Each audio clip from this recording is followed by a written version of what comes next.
E se Jesus estivesse disposto a lhe conceder o que fosse e lhe perguntasse: o que quer que eu faça por você? O que você diria a ele? Essa foi a pergunta que Nosso Senhor fez a 2 dos seus apóstolos, 2 dos seus prediletos. Mas parece ser que, mesmo seguindo Jesus, os apóstolos ainda tinham os critérios do mundo e não souberam aproveitar essa oportunidade. Qual é o contexto da leitura do Evangelho de hoje? Estamos em Marcos 9, um capítulo depois da profissão de Pedro, em que Pedro diz: Tu és o Messias, o Filho de Deus. E também do momento em que Jesus diz a Pedro: vai para trás de mim, Satanás. Chama Pedro, a rocha, Satanás. Encontramos também em Marcos 8, em Marcos 9, a transfiguração. Nosso Senhor se revela aos três. Os três prediletos estão na presença dele do monte e aí ele se transfigura. Vemos como João e Tiago não estão satisfeitos com serem 2 dos 3 preferidos. Eles querem os 2 tronos, um no lado direito e um no lado esquerdo. O Evangelho de São Mateus apresenta essas palavras, desse pedido, na boca de Salomé, mãe de João e Tiago, que de repente fazia mais sentido. Mas o fato é que Jesus foi interpelado por eles. E nós vemos como Pedro, que foi chamado por Jesus de Satanás, e o pecado de Satanás é a inveja, e agora nós vemos João e Tiago caindo nesse pecado. Jesus responde a eles se eles serão capazes de beber o cálice e ser batizados com o mesmo batismo do martírio. E Jesus responde que sim, reconhece. Porém, eles não sofrerão o martírio e não terão essa glória no momento em que eles pensam. Nós sabemos bem que Nosso Senhor Jesus Cristo foi crucificado ao lado de 2 malfeitores. Jesus, na sua glória na cruz, não contou com a presença dos apóstolos porque eles fugiram.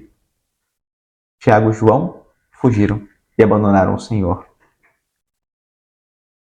Vemos como, na sua providência, o Senhor coloca do lado de Jesus esses 2 malfeitores e na sua providência, o Pai considerar a Jesus, na glória, esse trono, o único trono do lado do Pai, que esse é o lugar de Jesus, junto com o Espírito Santo. Vemos como mesmo os apóstolos têm ainda essa necessidade que todos nós temos. O pecado faz com que nós tenhamos uma sede dentro de nós que é insaciável. Mas também esse mesmo pecado faz com que nós tentemos matar essa sede através daquilo que não nos satisfaz. Nós encontramos em Jesus uma resposta que não é só um ensinamento moral, é também uma revelação. Quando ele diz: o Filho do Homem não veio para ser servido, e quando diz que os últimos serão os primeiros os últimos, aquele que quiser ser o primeiro seja o escravo de todos, ele se refere a si mesmo. Esse primeiro e esse escravo são Jesus, o Filho de Deus, o Filho eterno do Pai, o Salvador do mundo. Na Carta aos Filipenses, no capítulo 2, São Paulo diz: sendo de condição divina, não se prevaleceu de sua igualdade com Deus, mas aniquilou-se a si mesmo, assumindo a condição de escravo e assemelhando-se aos homens. Jesus é o primogênito de toda a criação e na cruz se fez o último de todos os homens, tornando-se obediente até a morte e morte de cruz. Por quê? O maior de todos se fez o último. E é claro que a explicação é o amor. Jesus tem os seus prediletos sobre o monte e Jesus tem seus prediletos sobre a terra. Cada um de nós são os prediletos do Senhor. O Senhor, na outra montanha, no Calvário, derramou o seu sangue por nós. Essa mesma passagem diz que o Filho do Homem não veio para ser servido, mas para servir e dar sua vida como resgate para muitos. Jesus entrega a sua vida como resgate. A palavra do original grego é litron, que significa o preço que se paga pelo resgate, mas na verdade para que um escravo se torne livre. É por isso que Jesus se faz escravo, para nos libertar. São Paulo depois retoma esse termo para dizer que de escravos Deus nos faz filhos. E para isso Jesus morre na cruz.